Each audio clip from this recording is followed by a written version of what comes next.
نحمده ونستعينه ونستغفره ونعوذ بالله من شرور أنفسنا ومن سيئات أعمالنا من يهده الله فلا مضل له ومن يضلل فلا هادي له وأشهد أن لا إله إلا الله وحده لا شريك له وأشهد أن محمدا عبده ورسوله يا أيها الذين آمنوا اتقوا الله حق تقاته ولا تموتن إلا وأنتم مسلمون يا أيها الناس اتقوا ربكم الذي خلقكم من نفس واحدة وخلق منها زوجها وبث منهما رجالا كثيرا ونساء واتقوا الله الذي تساءلون به والأرحام إن الله كان عليكم رقيبا يا أيها الذين آمنوا اتقوا الله وقولوا قولا سديدا يصلح لكم أعمالكم ويغفر لكم ذنوبكم ومن يطع الله ورسوله فقد فاز فوزا عظيما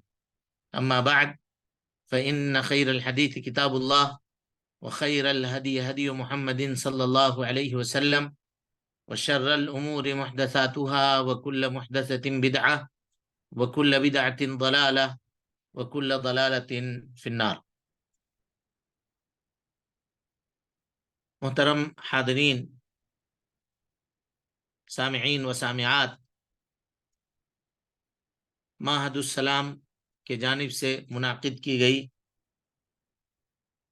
ان دروس اور ان کے اس کلاس میں ہم آپ تمام کا خیر مقدم کرتے ہیں، اور طالب علم کا یہ حق ہے کہ اس کو مرحبا کہا جائے، اس کا خیر مقدم کیا جائے، اس کا استقبال کیا جائے، کیونکہ فرشتے ان کا استقبال کرتے ہیں اور ان کے راستوں میں اپنے پروں کو بچھاتے ہیں جو ان کے لیے کارپیٹ ہے. یعنی دنیا والے اپنے عظیم ہستیوں اور اپنے زعماء کے استقبال کے لیے ریڈ کارپیٹ بچھاتے ہیں، تو اللہ تعالیٰ نے طلاب علم کا، علم سیکھنے والوں کا نصیبہ اتنا اونچا کیا ہے کہ اللہ تعالیٰ کارپیٹ کی شکل میں فرشتوں کے پروں کے ذریعے سے یا پروں کو بچھوا کر کے ان کا استقبال کرتا ہے. اور یہ وہ خوش نصیب جماعت ہے روئے زمین میں، علم پڑھنے، پڑھانے، سیکھنے، سکھانے والوں کی جماعت، جن کا ذکر اللہ رب العالمین ملائے اعلیٰ کے ساتواں آسمان کے اوپر کے فرشتوں سے کرتا ہے. ہم اپنے لیے اور آپ تمام لوگوں کے لیے اللہ سے یہ توفیق طلب کرتے ہیں اور یہ دعا کرتے ہیں کہ اللہ تعالیٰ میرا، آپ کا، ہم سب کے والدین کا نام ان لوگوں میں شامل کر دے جن کا ذکر اللہ رب العالمین ملائے اعلیٰ کے فرشتوں سے ساتواں آسمان کے اوپر فرماتا ہے.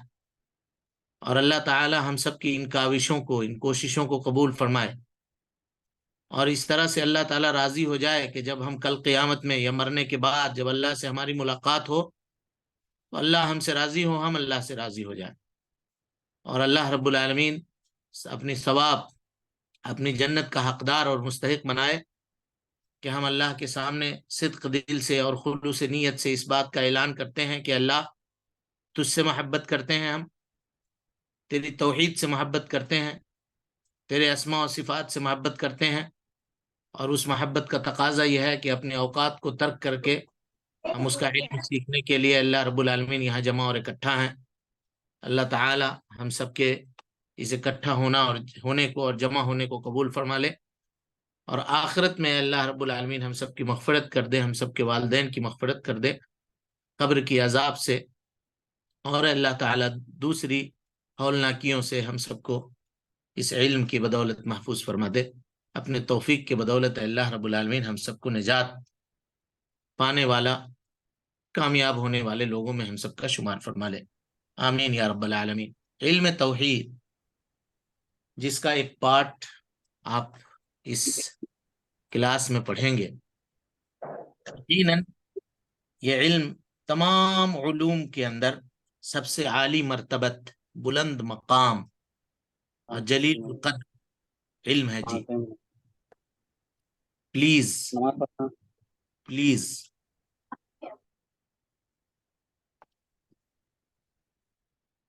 میوٹ رکھیے.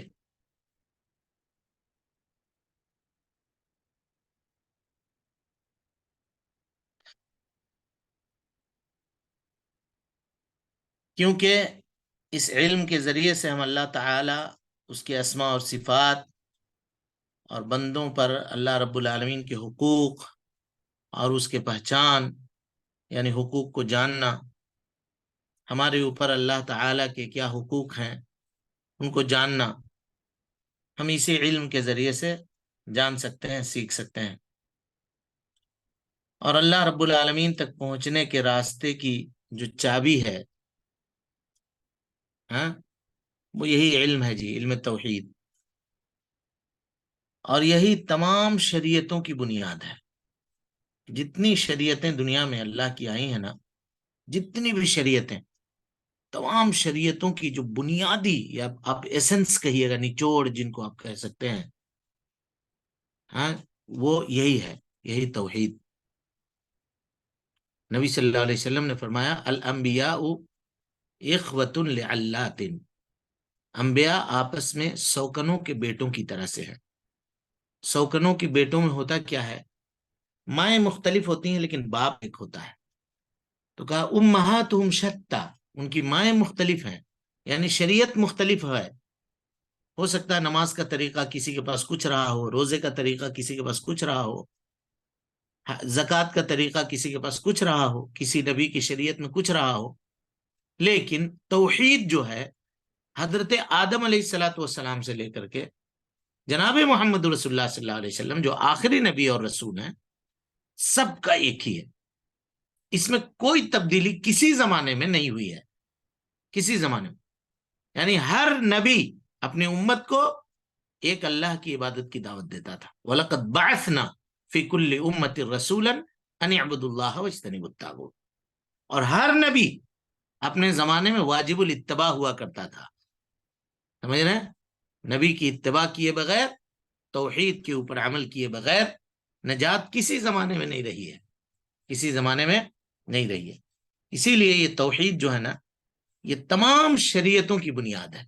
شریعت عیسیٰ، شریعت موسیٰ، ہاں، شریعت ابراہیم، شریعت یعقوب، شریعت اسماعیل، جتنے انبیاء آئے، تمام کی شریعتوں کا بنیاد کیا ہے؟ توحید ہے۔ اسی لیے تمام رسولوں نے اللہ رب العالمین کے اسی توحید کو روئے زمین کے اوپر عام کیا اور اپنی امت کو اسی کا پیغام دیا۔ وما ارسلنا من قبلک من رسول، اللہ تعالیٰ کہتا ہے اللہ کے نبی صلی اللہ علیہ وسلم، آپ سے قبل ہم نے کوئی رسول نہیں بھیجا، الا مگر نوحی الیہ، ہم نے اس کے جانب وحی کیا ہے۔ کس بات کی؟ انہ لا الہ الا انا فاعبدون، نہیں ہے کوئی معبود برحق سوائے میرے، اللہ تعالیٰ کہتا ہے فاعبدونی، تم سب مل کر میری عبادت کرو۔ سورۃ الانبیاء میں اللہ تعالیٰ فرماتا ہے کہ ہم نے آپ سے پہلے ایسا کوئی رسول نہیں بھیجا جس کے پاس ہم نے یہ وحی نہ بھیجی ہو کہ میرے سوا کوئی معبود برحق نہیں ہے، بس میری ہی عبادت کیا کرو، میری ہی عبادت کیا کرو۔ اللہ تعالیٰ نے اپنے یکتائی کے اوپر اپنے تنہا اور اکیلے ہونے کی گواہی خود دی ہے، اور اللہ تعالیٰ کے فرشتے اور اہل علم اس معاملے کی گواہی دیتے ہیں۔ اللہ تعالیٰ فرماتا ہے شہید اللہ، اللہ اس بات کی گواہی دیتا ہے انہ لا الہ الا ہو، کہ اللہ رب العالمین کے علاوہ کوئی معبود برحق نہیں ہے۔ والملائکہ، فرشتے اس بات کی گواہی دیتے ہیں، وہ اولو العلم، اور اہل علم اس بات کی گواہی دیتے ہیں۔ یعنی اللہ، فرشتے اور اہل علم اس بات کی گواہی دیتے ہیں کہ اللہ کے علاوہ کوئی معبود برحق نہیں ہے، حق کے ساتھ جو معبود ہے وہ اللہ رب العالمین ہے۔ توحید جب اتنی عظمتوں والا ہے جی، تو توحید کا مقام اور اس کا مرتبہ کیا ہے؟ تو توحید کا مقام اور مرتبہ یہ ہے کہ ایک مسلمان کو توحید سیکھنا اور دوسروں کو سکھانا اور اس میں غور و فکر کرنا اور اس کا اعتقاد رکھنا یہ واجب ہے، تاکہ وہ اپنے دین کو اطمینان کے ساتھ قبول کرے اور پوری رضامندی کے ساتھ صحیح بنیادوں کے اوپر اللہ رب العالمین کی معرفت اور اس کی پہچان حاصل کرے، اور اس کے ثمرات اور اس کے نتائج سے، اس کے رزلٹ سے وہ فائدہ مند یا بہرور ہو سکے۔ یہ توحید کا مقام اور اس کا مرتبہ ہے۔ اس سے قبل آپ اسلام پڑھ چکے ہیں، ٹھیک ہے، اسلام پڑھ چکے ہیں۔ دین اسلام کا وہ دین ہے جس کو اللہ کے نبی جناب محمد رسول اللہ صلی اللہ علیہ وسلم لے کر کے آئے، اور اس دین نے سابقہ تمام ادیان کو، جو نبی صلی اللہ علیہ وسلم سے پہلے دین آئے تھے، ان تمام کو منسوخ کر دیا، اور اللہ رب العالمین نے اللہ کے نبی جناب محمد رسول اللہ صلی اللہ علیہ وسلم کے اوپر اس دین کو مکمل بھی کر دیا۔ الیوم اکملت لکم دینکم واتممت علیکم نعمتی ورضیت لکم الاسلام دینا، کہ آج ہم نے تمہارے اوپر تمہارے دین کو مکمل کر دیا اور اپنی نعمت تم پر پوری کر دی، اور تمہارے لیے اسلام کو بطور دین پسند فرما لیا۔ یہ اللہ رب العالمین نے اعلان کیا۔ اسی طرح سے اللہ تعالیٰ فرماتا ہے ان الدین عند اللہ الاسلام، بے شک اللہ کے یہاں پسندیدہ دین جو ہے وہ صرف اسلام ہے۔ اسی طرح اللہ تعالیٰ فرماتا ہے وَمَن يَبْتَغِ غَيْرَ الْإِسْلَامِ دِينًا فَلَن يُقْبَلَ مِنْهُ، جو آدمی اسلام کے علاوہ کوئی اور دین چاہے گا، اللہ تعالیٰ اس کو قبول نہیں کرے گا، اور آخرت میں وہ خسارہ اور گھاٹا اٹھانے والوں میں سے ہوگا۔ اللہ تعالیٰ نے تمام انسانوں پر اپنے اسی دین کو اختیار کرنا فرض قرار دیا ہے، لہذا اللہ تعالیٰ فرماتا ہے یا ایھا الناس انی رسول اللہ علیکم جمیعا الذی لہ ملک السماوات والارض لا الہ الا هو یحیی ویمیت فآمنوا باللہ ورسولہ النبی الامی الذی یؤمن باللہ وکلمتہ واتبعوہ لعلکم تہتدون۔ اللہ کے نبی صلی اللہ علیہ وسلم آپ کہہ دیجئے کہ اے لوگوں، تم میں سب کی طرف اللہ کا بھیجا ہوا میں رسول ہوں۔ نبی صلی اللہ علیہ وسلم کو کہا جا رہا ہے کہ آپ یہ اعلان کر دیجئے کہ اللہ تعالیٰ نے بحیثیت رسول مجھ کو تم سب کی طرف بھیجا ہے۔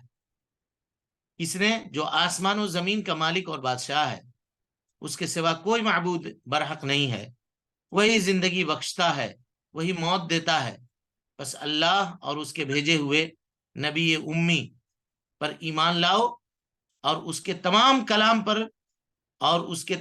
کلام پر ایمان ہم رکھتے ہیں، اور اس نبی کی اتباع کرو، اس کی پیروی کرو، تاکہ تم ہدایت پا سکو۔ اسی کو حضرت ابو ہریرہ رضی اللہ تعالیٰ عنہ نے اللہ کے نبی جناب محمد رسول اللہ صلی اللہ علیہ وسلم سے روایت کی۔ آپ فرماتے ہیں کہ آپ صلی اللہ علیہ وسلم نے فرمایا قسم ہے اس ذات کی جس کے قبضے میں محمد صلی اللہ علیہ وسلم کی جان ہے، اس امت میں سے جس کسی نے، چاہے وہ یہودی ہو یا عیسائی ہو، میری بابت سنا، یعنی اس کو میرے بعثت کی خبر لگی، اور وہ اسی دین کے اوپر قائم رہا، میری شریعت کے اوپر اس نے عمل نہیں کیا، یا میری شریعت کو اس نے قبول نہیں کیا، تو وہ جان لے کہ وہ جہنمی ہے۔ صحیح مسلم کتاب الایمان کی یہ روایت ہے، ٹھیک ہے۔ لہذا ہمیں، چونکہ ہم ایمانیات پڑھ رہے ہیں نا، تو سب سے پہلے دین اسلام کے اوپر ایمان لانا ہے۔ دین اسلام پر ایمان کا مطلب یہ ہے کہ نبی صلی اللہ علیہ وسلم جو کچھ بطور دین آپ پر نازل ہوا ہے، نہ وہ صرف ہم اس کی تصدیق کریں، بلکہ اس کو دل سے قبول کریں اور اس کے مطابق عمل کریں، اس کی پیروی کریں، اور اللہ کے نبی صلی اللہ علیہ وسلم جو دین لے کر کے آئے تھے اس کی تصدیق اور اس کی گواہی دینا اور اس کے مطابق عمل کرنا، یہ ہر امت کے اوپر واجب ہے، ہر امتی کے اوپر واجب ہے کہ وہ ان چیزوں کی پیروی کرے، اور اللہ کے نبی جناب محمد رسول اللہ صلی اللہ علیہ وسلم کی لائی گئی شریعت کو مانے، اور اللہ تعالیٰ کی عبادت جب بھی کرے تو انہی بنیادوں کے اوپر کرے، انہی طریقے کے اوپر کرے جو طریقہ اللہ کے نبی جناب محمد رسول اللہ صلی اللہ علیہ وسلم دے کر گئے اور سکھا کر کے گئے ہیں۔ چونکہ آپ اسلام کے ارکان پڑھ چکے ہیں، اس لیے ہم اس کی وضاحت آپ کے سامنے نہیں کریں گے بہت زیادہ، سیدھے ہم اپنے موضوع کی طرف پلٹتے ہیں، واپس آتے ہیں، ہے نا۔ ایمان کہتے کس کو ہیں؟ چلیے کوئی پڑھیے۔ پڑھ سکتے ہیں؟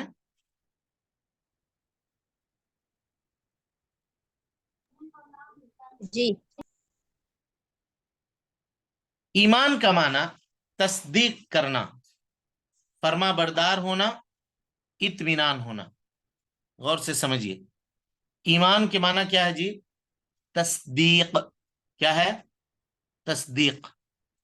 اور تصدیق کا الٹا کیا ہوتا ہے جی؟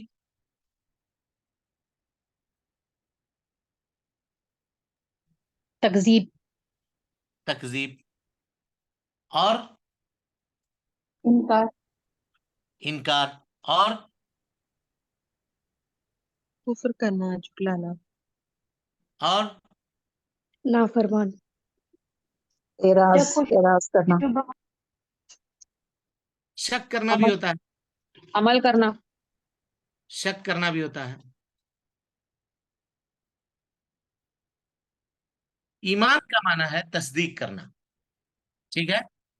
یعنی ایسی تصدیق جس کے اندر کوئی خامی نہ ہو، کوئی کمی نہ ہو. مضبوط تصدیق ہے نا، مضبوط تصدیق. اور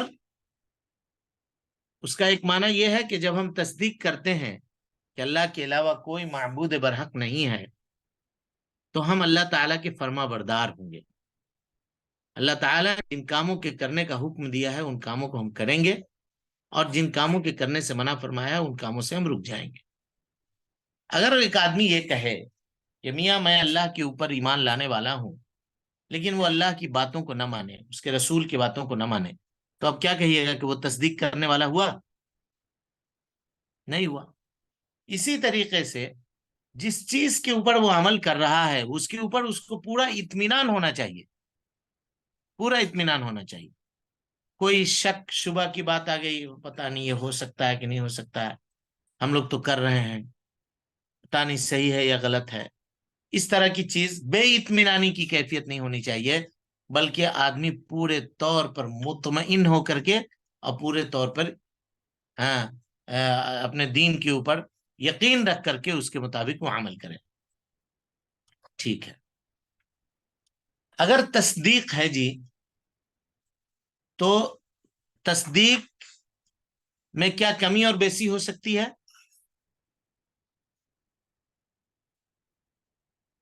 دیکھیے یہاں جو یہ تعریف ہے نا ایمان کی، یہ بہت مطلب ہلکی تعریف ہے.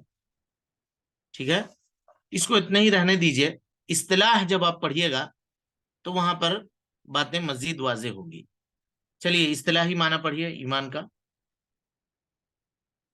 کہتے ہیں اصطلاحی معنی، دیکھیے یہی معنی یاد رکھیے گا، الایمان له خمسۃ ارکان. یہ بولنے کی ضرورت نہیں ہے یہاں پہ. کہیے الایمان معناہ اقرار باللسان، زبان سے اس کا اقرار کرنا، یعنی زبان سے گواہی دینا کہ اللہ کے علاوہ کوئی معبود برحق نہیں ہے، اور جناب محمد رسول اللہ صلی اللہ علیہ وسلم اللہ کے بندے اور اس کے رسول ہیں. اس کے علاوہ جو چیزیں شریعت کے اندر بیان ہوئی ہیں ان تمام چیزوں کی سچائی کی گواہی دینا. نبی صلی اللہ علیہ وسلم نے جو خبر دی ہے، اللہ نے اپنی کتاب کے اندر جو بیان کیا ہے، اور جتنی چیزیں جو شریعت کے معاملات ہیں ان کی سچائی کی گواہی دینا. اقرار باللسانی وتصدیق بالجنانی، دل سے اس کی تصدیق کرنا. صرف زبان سے گواہی دے دیا اور دل سے تصدیق نہیں کر رہے ہیں، تو یہ کون ہوگا جی؟ کون ہوگا؟ منافق. منافق ہوگا. منافق ہوگا. منافقوں کا معاملہ یہی تھا کہ وہ صرف زبان پہ لا الہ الا اللہ پڑھتے تھے، دل کے اندر کفر چھپا ہوا ہوتا تھا. اور اگر دل سے گواہی دے دے اور زبان سے اقرار نہ کرے تو تب بھی مومن نہیں ہوگا. تب بھی مومن نہیں ہوگا. تب بھی مومن نہیں ہوگا. اب کوئی آدمی یہ کہے کہ بھائی ایمان وغیرہ کا جو معاملہ ہے نا وہ ہمارے دل کے اندر ہے، کیا ضروری ہے کہ ہم اس کا ڈھنڈورا پیٹتے رہیں؟ کیا ضروری ہے کہ ہم ہر جگہ بولتے رہیں؟ دل میں ہے. جیسے خواتین عام طور پر آج کل کہتی ہیں، دین بیزار خاتون جو ہے، پردہ ہمارے دل کے اندر موجود ہے. کیا ضرورت ہے کہ ہم اسکارف پہنے یا نوز پیس پہنے یا نقاب لگائیں؟ کیا ضرورت ہے؟ ہمارا دل صاف ہے، پاک ہے، سب کچھ ٹھیک ٹھاک ہے. نہیں، اقرار باللسان، زبان سے اقرار کرنا پڑے گا، تصدیق بالجنان، اور دل سے تصدیق کرنی پڑے گی، دل سے تصدیق کرنی پڑے گی. وعمل بالارکان، اور اعضاء اور جوارح سے ان کے تقاضوں کے اوپر عمل کرنا پڑے گا. تقاضوں کے دیکھیے کتنی چیزیں ہیں. پہلے کہا زبان سے اقرار کرنا، دل سے تصدیق کرنا، اور اپنے اعضاء اور جوارح سے. ارکان کہتے ہیں اعضاء اور جوارح، ہاتھ، پیر، کان، ناک. یعنی آنکھ سے اسی چیز کو دیکھیے جس کے دیکھنے کا اللہ اور اس کے رسول نے اجازت دیا. ہاتھ سے اسی چیز کو پکڑیے یا وہی کام کیجیے جس کے کرنے کا اللہ اور اس کے رسول نے حکم دیا ہے. وہیں اسی جانب چل کر کے جائیے، قدم اپنی اسی جانب اٹھائیے جس کے جانب اٹھانے کا اللہ رب العالمین نے اور اس کے رسول نے حکم دیا ہے. یہ سب ارکان کے اندر ہے. ٹھیک ہے. کہا یزید عمل بالارکان یزید بطاعت الرحمانی، اللہ کی اطاعت و فرما برداری کرنے سے ایمان میں کیا ہوتا ہے؟ اضافہ ہوتا ہے. وَيَنْقُصُ بِطَاعَةِ الشَّيْطَانِ، شیطان کی اطاعت و فرما برداری کرنے سے ایمان کے اندر کیا ہوتی ہے؟ کمی واقع ہوتی ہے. یہی اہل سنت والجماعت کا عقیدہ ہے جی. یہی کس کا عقیدہ ہے؟ اہل سنت والجماعت کا. اب اس سلسلے میں کچھ گمراہ فرقے ہیں، کچھ گمراہ فرقے ہیں. گمراہ فرقوں کے تعلق سے تھوڑا بہت جانکاری ہمیں اور آپ کو ہونی چاہیے، تاکہ موجودہ زمانے میں جہاں علم کا تفشی ہے، پھیل گیا ہے معاملہ، اور ہر ایک کے سامنے موبائل میں، انٹرنیٹ میں اور دوسری چیزوں میں لوگ مختلف آرٹیکلز وغیرہ اور مختلف چیزیں پڑھتے ہیں، تو تھوڑی بہت جانکاری اس تعلق سے بھی ہونی چاہیے.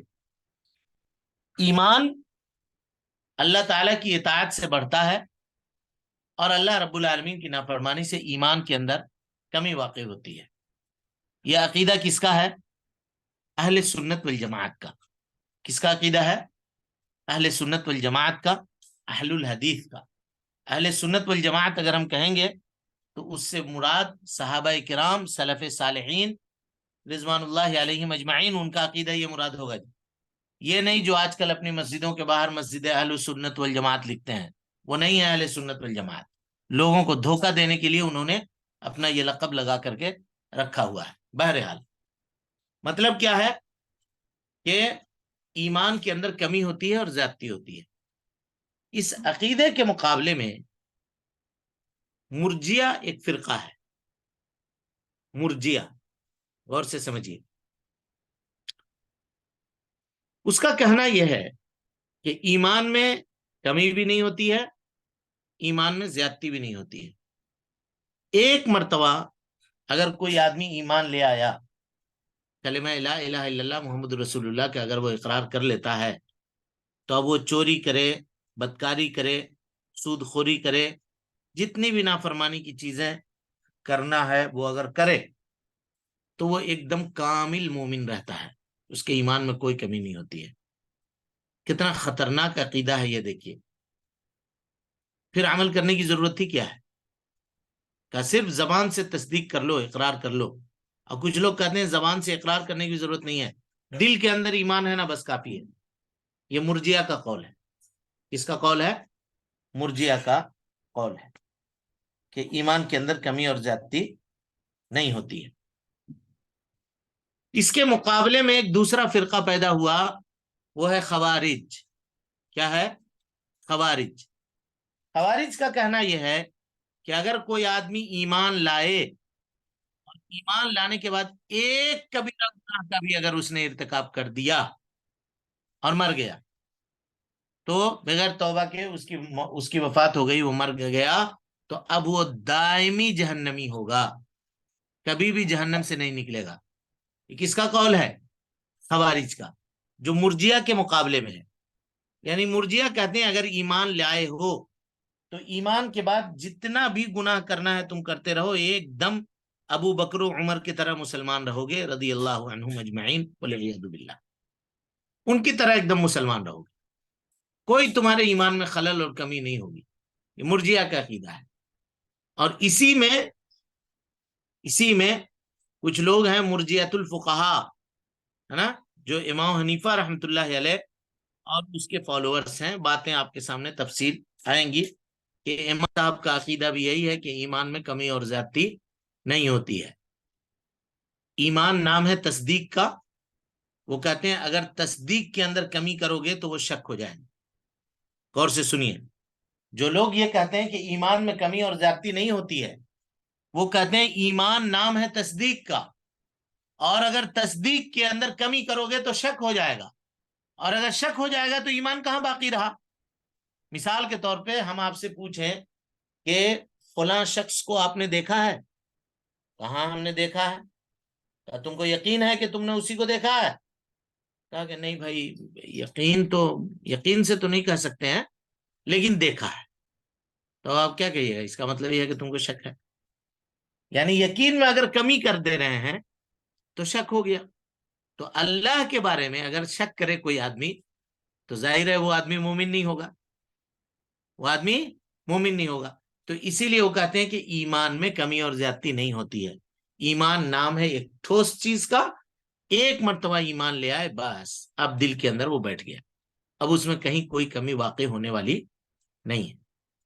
لیکن اگر یہ عقیدہ رکھا جائے جی کہ ایمان میں کمی اور زیادتی نہیں ہوتی ہے، تو ذرا آپ یہ بتائیے پھر حضرت ابراہیم علیہ الصلوۃ والسلام کے اس معاملے کا کیا جواب دیجیے گا جس میں حضرت ابراہیم نے اللہ رب العالمین سے یہ مطالبہ کیا، کہا ربی ارینی کیف تحیی الموتی، اے اللہ تعالی ہم یہ دیکھنا چاہتے ہیں یا مجھے دکھا کہ تو کیسے مردوں کو زندہ کرے گا. اللہ تعالیٰ نے کیا کہا؟ اولم تؤمن، کیا تم کو یقین نہیں ہے؟ حضرت ابراہیم نے کہا بلا، کیوں نہیں ہے اللہ، ہم کو یقین ہے، ولکن لیطمئن قلبی، لیکن اگر ہم اس کو دیکھ لیں گے تو ہمارا دل اور مزید ایمان میں پختہ اور مضبوط ہو جائے گا. اسی لیے اللہ تعالیٰ نے کہا کہ جو جتنا اللہ کی مخلوقات کے اوپر غور و فکر کرے گا اس کے ایمان کے اندر اتنا اضافہ ہوگا.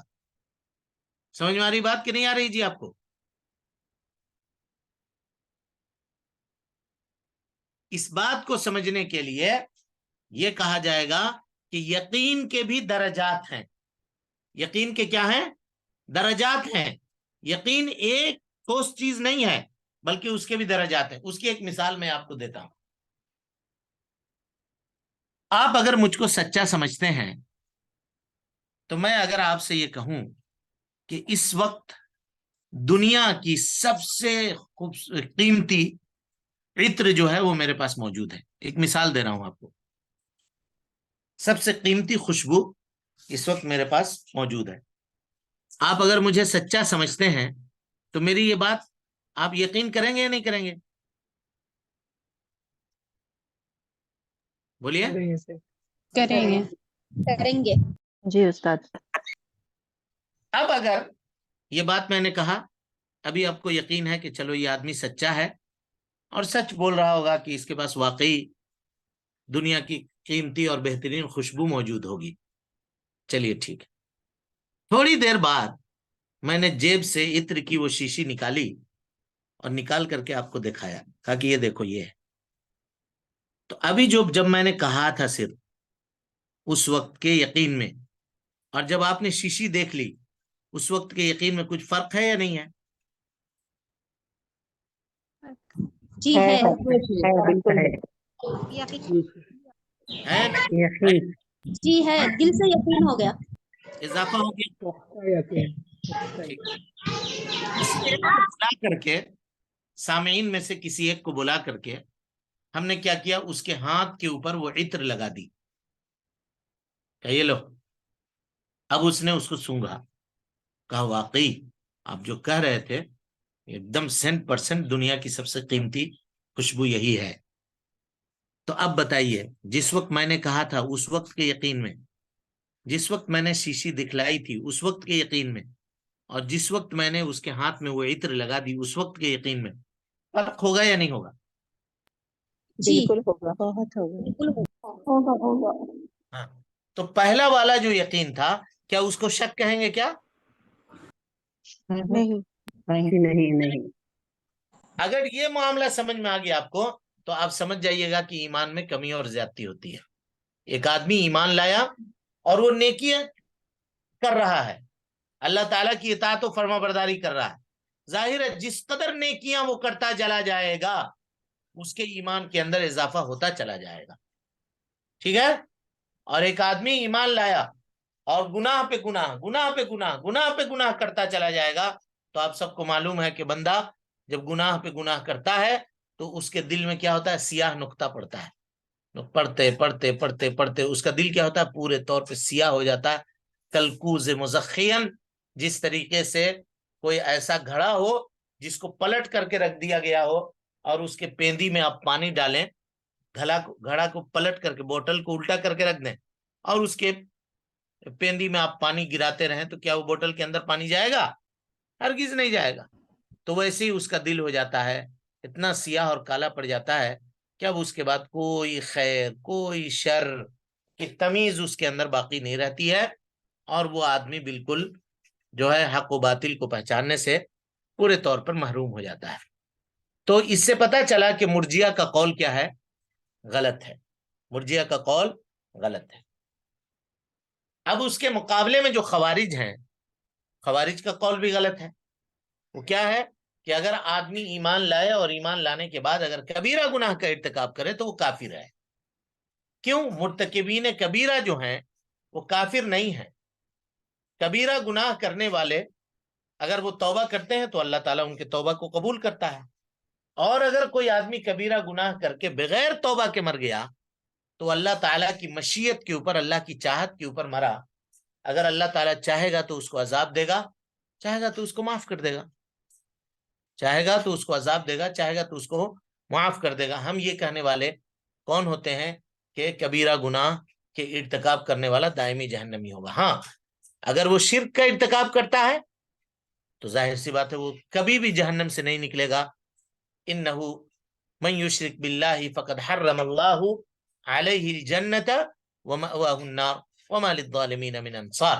لیکن شرک کے علاوہ اگر کوئی بھی گناہ ہے، کبیرہ گناہ، تو وہ اللہ کی مشیت کے اوپر مرا ہے کہ اس کا کرنے والا آدمی. اگر اللہ تعالیٰ چاہے گا تو اس کو معاف کرے گا، چاہے گا تو اس کو عذاب دے گا.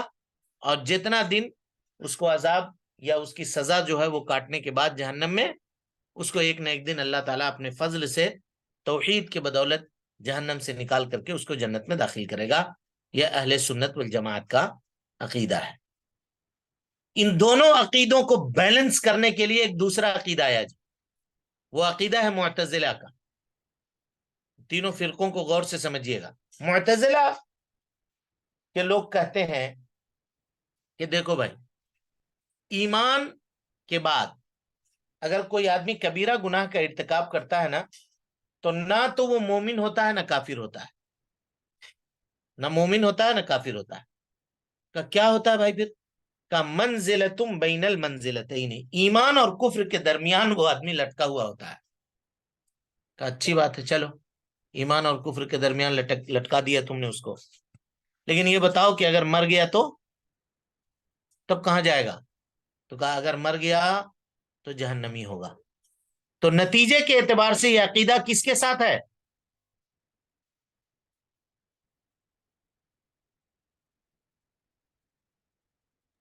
خوارج کے خوارج کے ساتھ. خوارج کے ساتھ. نتیجے کے اعتبار سے معتزلہ کا جو عقیدہ ہے وہ خوارج کے عقیدے کی تائید کرتی ہے. ٹھیک ہے، آج کی کلاس میں اتنا ہی. انشاءاللہ پھر مزید وضاحت ہم آئندہ کے کلاسوں میں آپ کے سامنے کریں گے.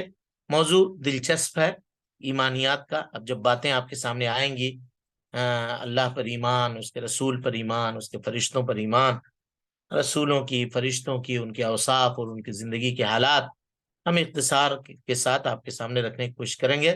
لہذا کلاس پہ وقت سے آئیے اور وقت پہ رہیے، ڈسٹرب نہیں کیجیے. اگر ہم کوئی سوال پوچھیں، غور سے آج قاعدہ بتا دے رہے ہیں، سنیے. کوئی سوال پوچھیں تو اگر کوئی آدمی یہ جان لے، یعنی کسی طالب کو، کسی طالبہ کو یہ پتا ہے کہ ہم جس جگہ پہ ہیں ہمارے بیک گراؤنڈ میں کچھ بچے کھیل رہے ہیں، وہاں آوازیں آ رہی ہیں، تو وہ اپنا مائک آن نہ کرے پلیز. جو سکون سے جواب دے سکتے ہوں وہی کریں، باقی لوگ اپنا مائک بند رکھیں، سب کو جواب دینے کی ضرورت نہیں ہے۔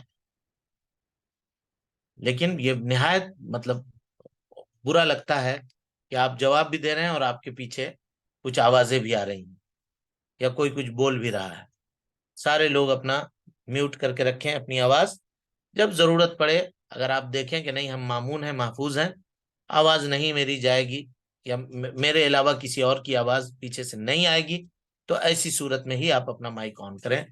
کلاس کو ڈسٹرب نہیں کیجیے گا پلیز، کیونکہ موضوع لمبا ہے اور پڑھنا ہے اگر دلچسپی کے ساتھ تو آپ کو کلاس کے قانون اور ضوابط کے مطابق پورے طور پہ عمل کر کے پڑھنا پڑے گا، تبھی جا کے ہوگا، نہیں تو ہفتے میں 2 دن پڑھیے 4 دن پڑھیے تو پھر نصاب مکمل نہیں ہو پائے گا۔ اللہ تعالیٰ سے ہم دعا کرتے ہیں کہ اللہ تعالیٰ ہم سب کو صحیح سمجھ دے، کتاب و سنت کے مطابق عمل کرنے کی توفیق دے، جب تک زندہ رکھے دین اسلام پہ زندہ رکھے، اور جب اٹھائے ایمان پہ اٹھائے۔ آمین واخر دعوانا ان الحمد للہ رب العالمین۔ والسلام علیکم ورحمۃ اللہ وبرکاتہ۔